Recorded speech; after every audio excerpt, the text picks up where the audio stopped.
Mereka berdua masih saling sayang. Kok langsung berangkat ke sekolah? Dia adik gua.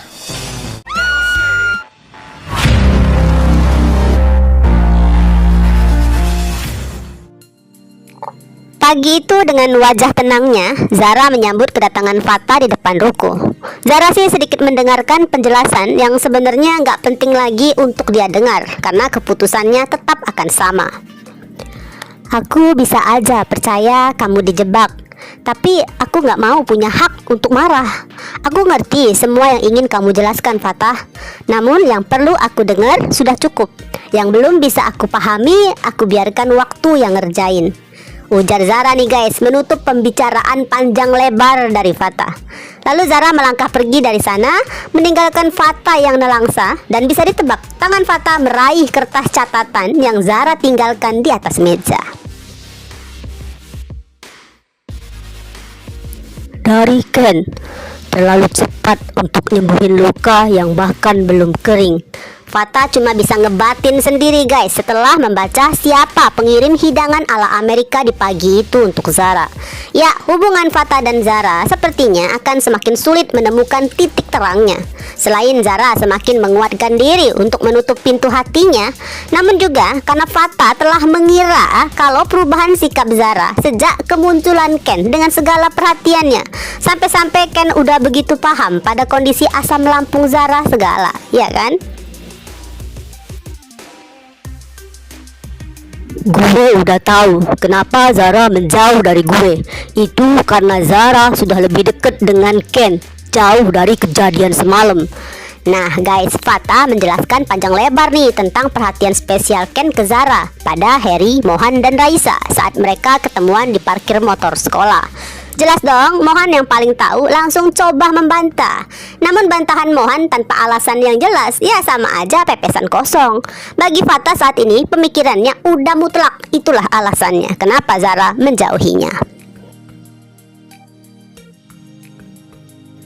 Cewek di postingan IG-nya Fata itu adek gue. Nanti deh gue jelasin kalau pas Elite Squad udah ngumpul semua. Nah ini jawaban Harry pada Raisa yang penasaran siapa cewek cantik bergaun merah bersama Fata semalam. Sementara Mohan menyatakan harapannya, walaupun diantara mereka ada yang bermasalah di urusan cinta-cintaan, mau jadian atau enggaknya, ya mereka harusnya tetap berteman, tetap ngumpul, apalagi kan mereka udah bentuk geng segala. Biar mereka seperti sebelumnya, tetap akan menganalisa bersama apa sebenarnya tujuan Blade. Ngomong sih gampang ya guys, coba kalau dibalik, apa Mohan bisa langsung kalem ngumpul kalau misalnya Mohan ada di posisi Fata, lengkap dengan kesalahpahamannya itu? Udahlah, Zara udah ngecewain gue sebelum kejadian semalam. Gua lah yang tahu sebenarnya. Biarin ini jadi urusan gue, oke? Ini ucapan Fata ke Mohan guys, sembari menyudahi pembicaraan mereka tentang topik ini. Dan Mohan pun mau nggak mau harus dong menghormati keputusan Fata. Hingga ada momen saat berjalan di lorong-lorong sekolah, terjadilah adegan yang sudah berulang kali terjadi pada dua insan ini yang sebenarnya sangat saling mencintai. Mirisnya mereka harus dipaksa terpisah karena keadaan, bahkan karena kesalahpahaman. Namun bagaikan ada kontak batinnya ya, walaupun berada berseberangan, baik Fata dan Zara kompakkan menoleh dengan saling tatap. Jika Zara masih dengan tatapan teduhnya, bahkan Zara memberikan senyuman tipisnya, seenggaknya mereka masih bisa berteman, mengingatkan begitu banyak kebaikan Fata pada Zara dan Mohan selama ini. Sebaliknya tatapan Fata begitu dingin dan terluka. Ada kemarahan terpendam nih di ekspresi wajahnya yang menyiratkan rasa kecewa dan sakit hati, bagaikan telah dikhianati, atau malah Fata merasa selama ini cuma dipermainkan oleh gadis di seberangnya saat itu. Maka lanjutannya hal yang sering terjadi kalau Fata lagi di mode ngambek dan salah paham, selalu salah paham kan, Fata langsung melengos dan pergi menjauh. Sementara Zara masih menahan senyumnya yang sudah terkembang tadi. Namun senyuman itu hanya untuk menghibur hatinya sendiri, agar air matanya cukup berlinang aja ya, jangan sampai mengalir turun di pipinya. Ya Zara hanya menghela nafas guys, dengan pemikiran yang selalu coba memaklumin apa yang sedang Fata rasakan. Lalu keduanya masuk ke dalam kelas dengan tatapan teman-teman, terutama Vicky yang terus memantau penasaran. Dan mereka tetap duduk bareng. Bisik Vicky seakan gak percaya pada Jolina dan Raisa.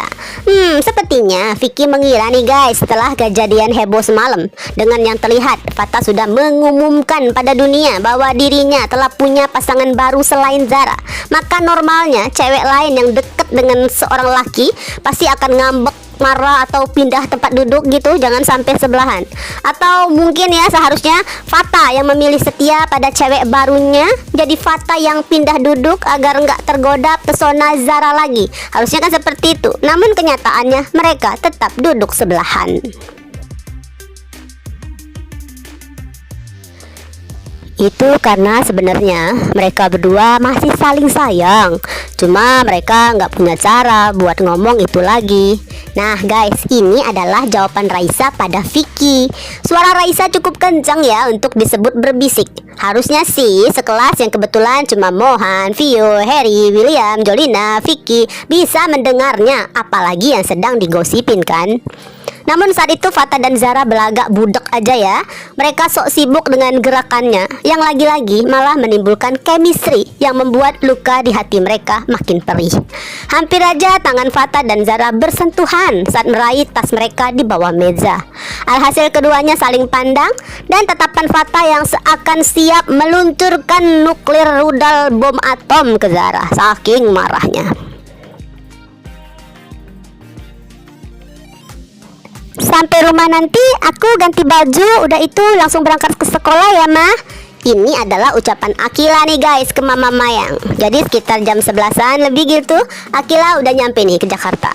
Dan demi Jaya, sahabat sedekat nadinya, maka Akila siap luncur ke sekolah untuk mendamaikan sesuatu yang tanpa diketahuinya, sementara waktu ini agak sulit untuk dipersatukan lagi. Hari ini biar Mama yang antar ya. Ini ucapan Mama Mayang guys, yang disambut Akila dengan senyum agak kecut. Namun Akila nggak berani menolak lah perhatian si Mama. Yang penting kan Mama cuma nganter depan gerbang sekolah, atau paling jauh si Mama masuknya ke ruang kantor guru aja. Jadi Akila bisa lanjut dengan misinya. Dan mari kita prediksi guys, nanti Akila akan tiba di kantin sekolah dengan teriakan kencangnya, "Fata, jelasin sama gue, siapa Bloody Mary itu?" Ya, spontan semua mata yang sangat kepo pun tertuju pada Akila. Sebagian karena mau tahu jawaban Fata, terutama Slay Queen kan. Sayangnya aksi solidaritas woman support woman ini nggak diperlukan guys bagi yang bersangkutan. Baik Zara yang sudah bulat keputusannya, juga Fata yang sudah salah paham banget pada Zara. Nah hanya Harry lah yang menenangkan tunangan dan meminta Fata, Zara, Mohan, Raisa akan ikut bersama mencari tempat sepi untuk ngobrol. Itu pun kalau mereka nggak keduluan jam lonceng masuk kelas. Ken, adik gua. Nah guys, jika ya nantinya mereka masih ada waktu untuk ngumpul, pastinya yang paling mengagetkan bagi Akila adalah pemberitahuan dari Fata tentang sekarang ini kedekatan Zara dengan Ken. Juga yang paling mengejutkan Akila saat pemberitahuan dari Harry kalau cewek di postingan Fata, si Bloody Mary itu adalah Haruna, adiknya yang selama ini dicari. Nah kalau gini Akila bakal mikir dulu ya guys untuk lanjut meneror akun Bloody Mary lagi. Karena bagaimanapun gadis itu adalah calon adik iparnya. Bahkan bisa jadi pemikiran Akila pun perlahan berubah. Apalagi yang terlihat nanti sepulang sekolah Zara malah dijemput oleh Ken.